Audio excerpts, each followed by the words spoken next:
Well, guys, I didn't do it. I didn't get any gym badges. I know, fie upon me. But hey, I tried. I got my Pokemon Go app, searched for some gyms, but they were just too far. So I decided to stay home and watch Game of Thrones.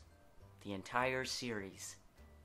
Why don't I catch you up to speed? But I have to warn you, there are spoilers ahead. Previously on Game of Thrones. Stannis Baratheon is the rightful king. Plop. I want to marry Joffrey. I'm a girl. I'm a boy. I'm a girl. I am no one. You know nothing, Jon Snow. I am the immortal Iron Fist, sworn protector of Kunlun.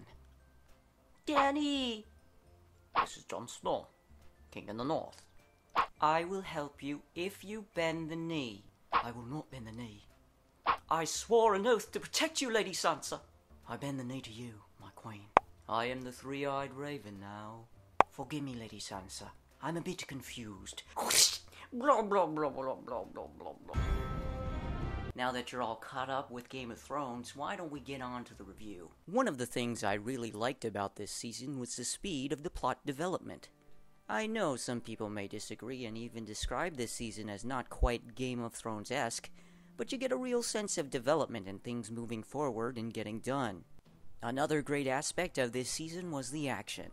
We got to see a lot more of the dragons as well as well-crafted battle scenes that give you the thrill and rush of an epic cinematic sequence. Cause, you know, some of those shows get stuck in the mentality where, well, let's devote one entire episode to one or two characters where nothing really happens and we could really have done without. And because the episodes focused on plot development and getting things done, there weren't as many in-your-face, suggestive themes. I don't know about yous, and maybe I'm not in the majority party here, but when I want to watch a good story unfold on screen, I don't want copious amounts of nudity flung into my face like a lemon meringue pie.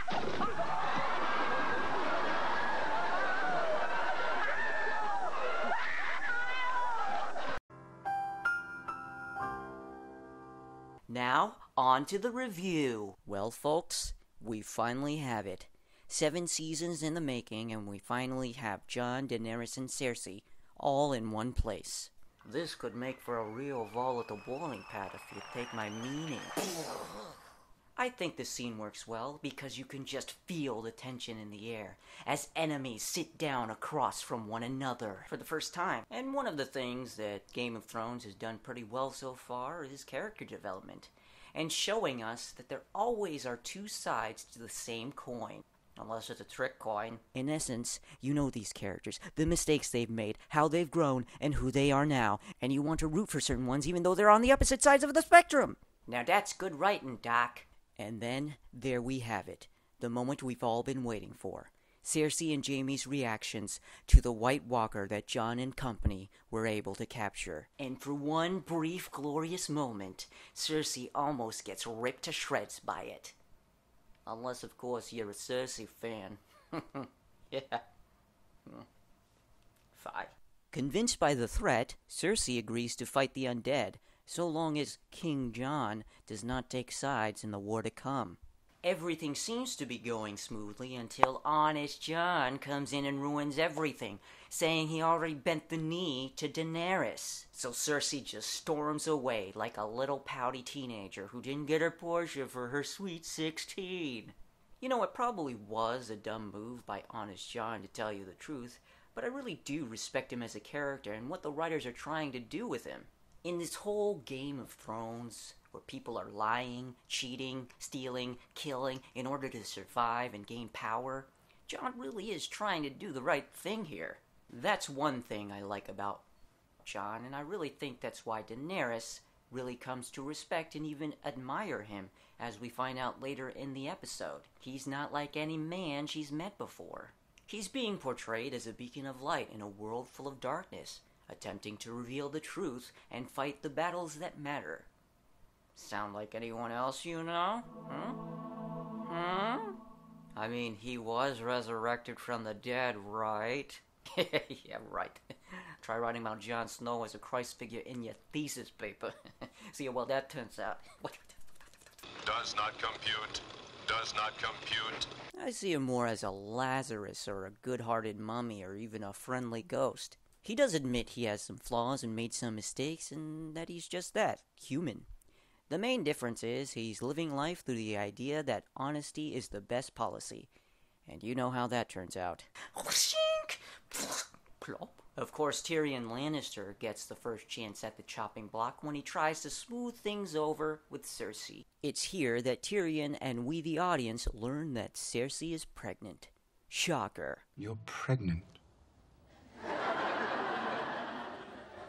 There are a lot of questions about what happened during this scene and how Tyrion was able to get Cersei to admit that she would help Jon and Dany fight the White Walkers. Of course, we all know this is a sham and Cersei plans to sit back and do absolutely nothing. However, it doesn't reveal what really went on during the scene. There are basically two schools of thought. There are a few, actually. But some people think that Tyrion has a plan brewing that involves him switching sides. I don't really think that's going to happen. What I do think is more plausible is a theory that Tyrion convinces Cersei to admit she's going to help Jon and Daenerys, but in reality it's just to give them peace of mind. However, we don't really know what's going to happen until the next season comes around. In 2 years. 2 years. And now, of course, we get to the other big scene, the one in Winterfell, where... I'm a bit confused. And while I already knew this was going to happen, as I read some spoilers, I think it was interesting the way it turned out.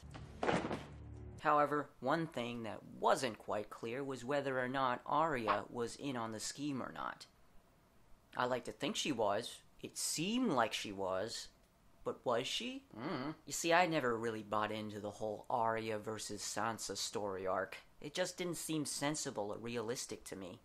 I mean, Arya wants to be a fighter, not a princess. I like to think that she and Sansa were putting on a show for Littlefinger since the beginning. I'm a bit confused. However, an interview with Sophie Turner actually revealed there was a scene cut from the episode. The scene in question revolved around Sansa knocking on Bran's door and simply saying, Hey bro, I need your help. And this of course implies that Sansa used Bran's omniscient sight in order to reveal Littlefinger's true intentions. However, I can understand why they left this out of the final cut, mainly due to time constraints, but also it really gives a sense of shock and terror for Baelish when we discover that he is the one being put on trial as a criminal. I beg you. And how could I forget the burgeoning love between Jon and Dany? So pure. I'm watching the TV.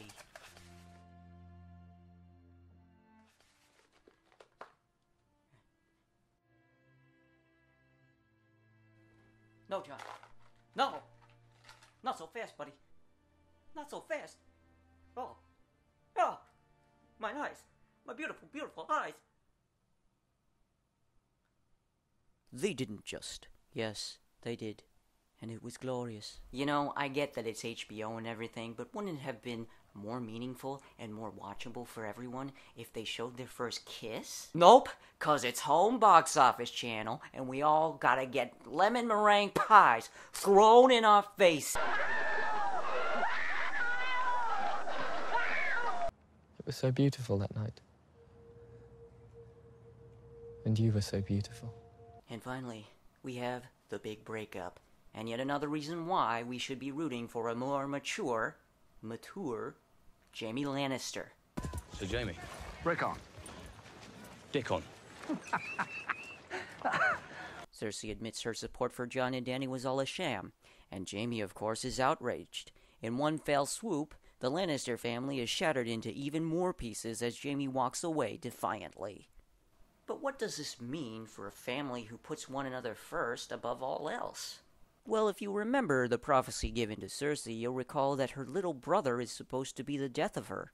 A lot of people had speculated Tyrion, but I think the way things are going in the show, that it actually might be Jaime Lannister. And if this actually did happen, it would kind of be ironic, you know? 'Cause Jaime's already known as the Kingslayer. If he offed Cersei, he would also be the Queenslayer. I mean, can you imagine? Oi, look, it's the Kingslayer and the Queenslayer. Jaime Lannister would be like, Boy, is my face red with blood. Again, this is all speculation, but it is an interesting thought for a group of people who put family first. I mean, they have been getting pretty good at causing each other's deaths.